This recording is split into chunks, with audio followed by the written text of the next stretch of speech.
சந்திக்கிறது மிக்க மகிழ்ச்சி. என்னுடைய சேனலை சப்ஸ்கிரைப் செய்து கொடுத்த எல்லாருக்கும் ரொம்ப நன்றி. இன்றைக்கி நான் என்ன ரெசிபி பண்ண போகிறேன்னு பார்த்தீங்கன்னா, இன்றைக்கி வந்து சவுச்சவு வச்சு ஒரு மசாலா குழம்பு தான் செய்ய போகிறோம். சவுச்சவுன்னு சொல்லுவாங்க, மேராக்காயின்னு சொல்லுவாங்க. இதில் வந்து பார்த்திங்கன்னா நம்ம கூட்டு பொரியல் இதெல்லாம் செய்வோம். ஒரு மசாலா குழம்பு வச்சுட்டோன்னு வச்சுக்கோங்களேன், பார்த்திங்கன்னா சாப்பாட்டுக்கு நல்லாயிருக்கும்.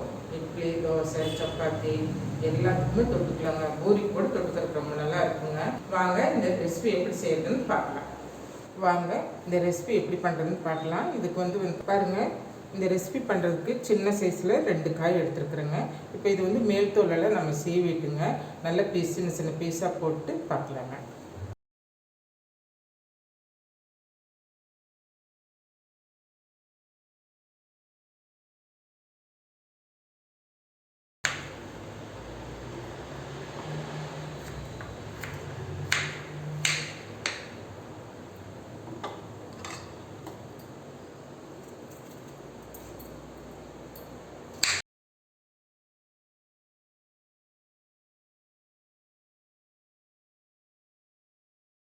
பாருங்கள், இப்போ இந்த குழம்புக்கு வந்து ஒரு மசாலா வறுத்துக்கணுங்க.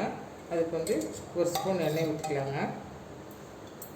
எண்ணெய் காஞ்சதுன்னு பார்த்திங்கன்னா பட்டை 2ங்க, சின்ன சின்னதாக 2 பீஸு.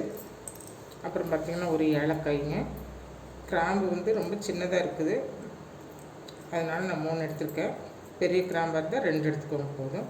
ஒரு கல்பாசி. இப்போ எண்ணெய் காஞ்சிடுச்சுங்க. இதெல்லாம் இது கூட சேர்த்துக்கலாங்க. அடுப்பு வந்து மீடியம் ஃப்ளேமில் வச்சுக்கோங்க. ஏன்னா நம்ம சீரகம் சோம்பெல்லாம் போடும்போது பார்த்திங்கன்னா சீக்கிரம் கருகிரும். அதுக்காக மீடியம் ஃப்ளேமில் வச்சு நம்ம வறுத்துக்கலாங்க. சீரகம் 1 டேபிள் ஸ்பூன் சேர்த்துருக்கேங்க. சோம்பு 1 டேபிள் ஸ்பூன் சேர்த்துருக்கேங்க. மிளகு 1 ஸ்பூன் சேர்த்துருக்குறேங்க. இப்போ நம்ம இது கூட சின்ன வெங்காயம் சேர்த்துக்கலாங்க.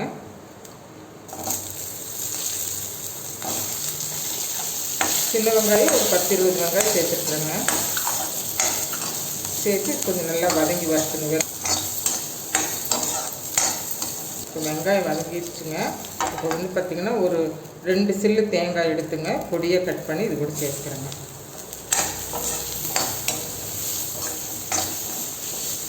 மீடியம் சைஸ் தக்காளி இவ்வளோ பெருசுங்க, 2 தக்காளி பழம் எடுத்து கட் பண்ணி வச்சுருக்கேன். இதே இது கூட சேர்த்துக்கலாங்க.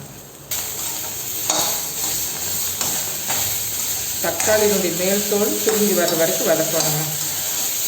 கருவேப்பிலை சேர்த்துக்கலாங்க. மசாலா சேர்த்துக்கலாங்க. 1/4 ஸ்பூன் மஞ்சள் சேர்த்துக்கலாங்க. இந்த குழம்பு காரத்துக்கு 1 ஸ்பூன் வரமிளகாத்தூள் சேர்த்துருக்கேங்க. கொத்தமல்லி தூள் 2 ஸ்பூனுங்க. அவ்வளோதான், எல்லா மசாலா சேர்த்தாச்சுங்க. இது ஆறின பின்னாடி நம்ம மிக்சியில் அரைச்சிக்கலாங்க. வதக்கி வச்சதெல்லாம் நல்லா ஆறிடுச்சுங்க. இப்போ இது மிக்ஸி ஜாருக்கு சேர்த்து நைஸாக அரைச்சிக்கலாங்க. இதில் தண்ணி சேர்த்து நைஸாக அரைச்சிட்டு வந்துடலாங்க. பாருங்கள், மசாலா நல்லா நைஸாக அரைச்சி எடுத்துகிட்டு வந்துட்டேங்க.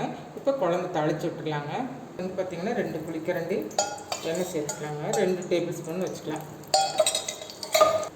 பாருங்கள், எண்ணெய் காஞ்சதும் கடுகு உளுந்து பருப்பு சேர்த்துக்கலாங்க. 2 சீரகம் சேர்த்துக்கலாங்க.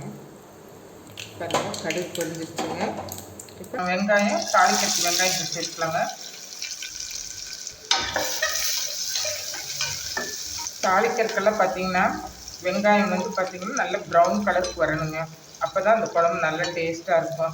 நம்ம வதக்கி அரைக்கிற குழம்புக்கு மட்டும்தான் வெங்காயம் வந்து கண்ணாடி பதத்தில் இருந்தால் எடுத்துடணும். தாளிப்புக்கெல்லாம் பார்த்திங்கன்னா நல்ல ப்ரௌன் கலருக்கு வரணுங்க. அப்போ தான் நல்லாயிருக்கும் இந்த குழம்பு. பாருங்கள், இது கூட வந்து நம்ம இஞ்சி பூண்டு பேஸ்ட்டு 1 ஸ்பூன் சேர்த்துருக்குறோங்க. இப்போ இஞ்சி பூண்டு பேஸ்ட் இல்லைனாங்க நம்ம வெங்காயம் வதக்குற இல்லைங்களா, குழம்பு கரைக்கிறதுக்கு வதக்கும்போது நம்ம வெங்காயம் சேர்க்கும் போதே பார்த்திங்கன்னா 4 பல் பூண்டு 1 இன்ச்சு இஞ்சி அது கூடயே சேர்த்து வதக்கி அரைச்சிக்கலாங்க. இப்போ நான் பேஸ்ட் இருந்ததுனால, இஞ்சி பூண்டு பேஸ்ட் இருந்ததுனால நான் இது கூட சேர்த்துட்டேங்க. ஒரே ஒரு பச்சை மிளகாய்ங்க, அது இது கூட சேர்த்துக்கலாங்க. கருவேப்பிலை சேர்த்துக்கலாங்க. இந்த ரெசிபி நீங்கள் ட்ரை பண்ணி பாருங்கள், ரொம்ப சூப்பராக இருக்குங்க. இப்போ நம்ம கட் பண்ணி வச்சுருக்கிறோம் இல்லைங்களா சவுச்சவு காய், அதை இது கூட சேர்த்துக்கலாம். இது வந்து பார்த்திங்கன்னா நல்லா இந்த ஆயிலெல்லாம் இந்த சவுச்சவில் போட்டு ஆகிற அளவுக்கு நல்லா கலந்து விடணுங்க. வச்சுங்க. இப்போ நம்ம அரைச்சி வச்ச மசாலா நம்ம இது கூட சேர்த்துக்கலாங்க.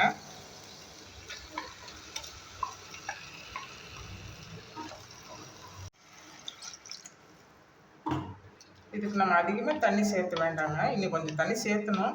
அதிகமாக சேர்த்துனோம்னா குக்கர் வேக வைக்கிறதுனால அந்த தண்ணி சுண்டாதுங்க. அதனால நம்ம வந்து இப்போ அளவாக தண்ணி ஊற்றிக்கலாங்க. நாம் வந்து இன்னொரு 1 டம்ளர் தண்ணி சேர்த்துக்கலாங்க. சேர்த்துட்டு இதுக்கு தேவையான அளவு உப்பு சேர்த்துக்கலாங்க. உப்பு பாருங்கள், இந்த அளவுக்கு சேர்த்துக்கலாங்க. பாருங்கள், இப்போ இந்த அளவுக்கு தண்ணி இருந்தால் போதுங்க. கொஞ்சமாக நம்ம கொத்தமல்லி தழையை தூவிக்கலாங்க. அப்போ தான் வேகும்போது நல்ல வாசமாக இருக்கும். இப்போ மூடி போட்டு 2 விசில் விட்டு எடுத்துக்கலாங்க. பாருங்கள், 2 விசில் விட்டு நம்ம ஆஃப் பண்ணிட்டோங்க. இப்போ ஸ்டீம் எல்லாம் போயிடுச்சு. இப்போ குழம்பு எப்படி இருக்குன்னு பார்க்கலாங்க.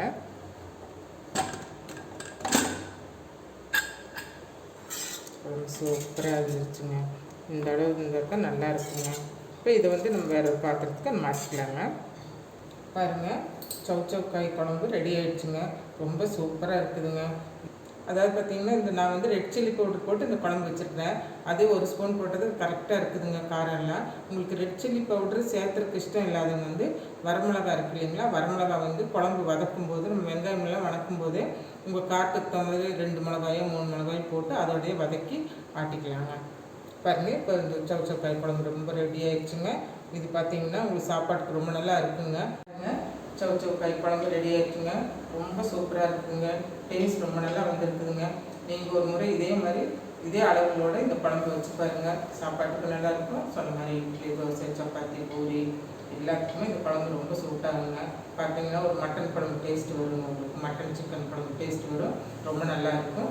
இதே அளவுகளோடு நீங்கள் செஞ்சு பாருங்கள். இந்த வீடியோ பிடிச்சிருந்ததுன்னா இந்த வீடியோக்கு லைக் பண்ணுங்கள், கமெண்ட் பண்ணுங்கள், ஷேர் பண்ணுங்கள். பாவை ஃபுட் சேனலை சப்ஸ்கிரைப் பண்ணுங்கள். சப்ஸ்கிரைப் பண்ணாதவங்க சப்ஸ்கிரைப் பண்ணுங்கள். என்எஸ்பி வீடியோஸ் எல்லாம் பாருங்கள். மீண்டும் ஒரு புதிய வீடியோவில் சந்திப்போம். நன்றி, வணக்கம்.